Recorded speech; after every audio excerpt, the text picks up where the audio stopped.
guys, Kimberly here. I am by myself in the shop. Somebody left me unattended, so here we are.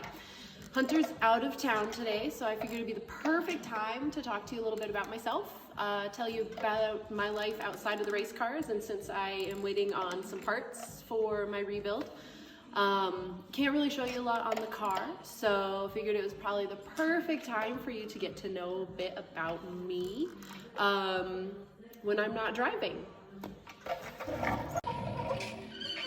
Okay, so grew up off-roading in the Toyota community. So I grew up with a Toyota Land Cruiser 1974, my dad's Land Cruiser named Red Fox. Basically spent my childhood in Moab, South Dakota, California, doing all those trails. For the day, it was extreme. So way back when 35-inch tires were considered massive and everything, spring overs were like, wow, the whole new technology. Really up until I met Hunter, I had no idea about Ultra 4 racing. Honestly, had never even heard of it. So it was kind of, I wish I had discovered it earlier in my life when I was young, and it would have been like, I would have been right there. I'm glad we do it now, but yeah, it was definitely like something young me, like speed and off-roading. Oh my God, it's awesome. It's such a cool sport. So it's kind of natural to like flow into that for me. Still have a hell of a time. If you could hear the comms in the race car, you would understand I still have a hell of a time that A, I'm not still driving an FJ40, and B, I am not off-roading, and so it doesn't need to be pretty because I spend a lot of time trying to make it smooth and not bumpy and kind of things that you don't need to worry about when you're driving a race car. So I'm still working on that. That's one of my hardest things right now, is that I need to push a little bit harder, and it doesn't need to be smooth and nice, and that I can beat the car up a little bit. So actually a lot of it, yeah, we can test these cars to the limit. They can take a lot more than I've been able to throw at them. So something I am constantly working on. But I definitely feel like part of the reason I'm so comfortable in the car is because I literally grew up doing this, just much slower, and obviously not quite as extreme. So while I'm not racing or in the shop, I actually have a bunch of show horses. I say a bunch. We'll use that term loosely. My entire life, I have been involved in the horse community. I used to show, I've done dressage, Google it. Not a huge jumper because I'm kind of a weenie, but I do love hunting, like hunters over fences. And when I say hunting, I don't mean like chasing small animals. I mean like nice jackets, and you go over fences with your pretty little horse, and it's a sport. So I currently do Western pleasure showmanship with one of my mares. We do a couple other classes.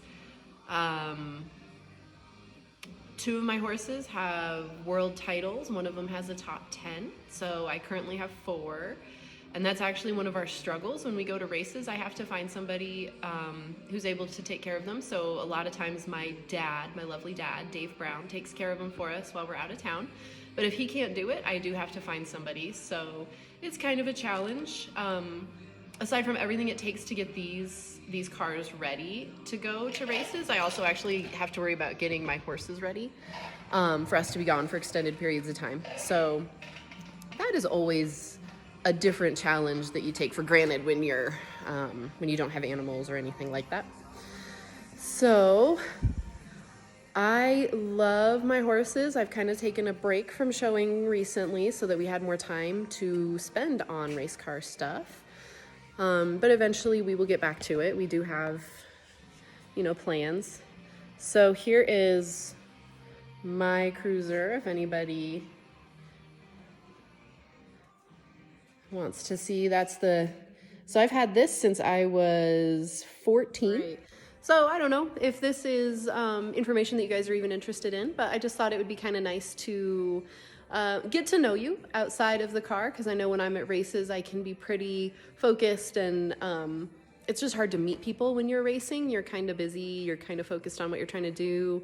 There's a lot of thought process going on in my head before races, in between races, so I'm not always not approachable, but I'm always just distracted. So kind of nice to meet y'all outside of the car. There she is, beautiful as always. The other ones are here too. I shouldn't just show off my car. Oh, beautiful, look at her, she's a gem. Anyway, I'm just a dork, so be ready for that. And as I do more content, you'll probably get to know that about me a little bit more. Very rarely serious. I'm usually kind of joking around. So anywho, if we see you at races, I'd love to chat with you. If you guys have any questions, ladies wanting to get into racing or wanting to get into co-driving with your dudes, or guys, like if you want to get your girl involved in racing with you and you can't quite figure out, you have questions about it, or there's something you want to know that deep dark secrets of racing, yeah, just let me know. I love to answer questions. I'll probably tell you more than you want to know about it, so I try to be pretty open and transparent about the sport. And anything, horse questions, life in the small town questions, I guess, anything you could think of, recipes. I love to cook, so recipe ideas, yeah. Anything y'all want to chat about, just hit me up. My personal page, I'm on Instagram is KR Sparrow. Facebook is Kimberly Sparrow. So friend me, follow me, whatever. Follow Sparrow Motorsports. We're Sparrow Motorsports under all of our platforms, so we're relatively easy to find. But yeah, hit us up. We really like to interact with people and chat with people. So yeah, just let me know if there's any questions or anything you guys want to hear about specifically. And hopefully next week we'll have a little bit more car content, just because we should have had more time to get stuff. I'll show you. I've got my parts laying out here. So hopefully we'll have more car content coming for you soon. And then we'll have some hunter behind the scenes secrets. But yeah, bye guys.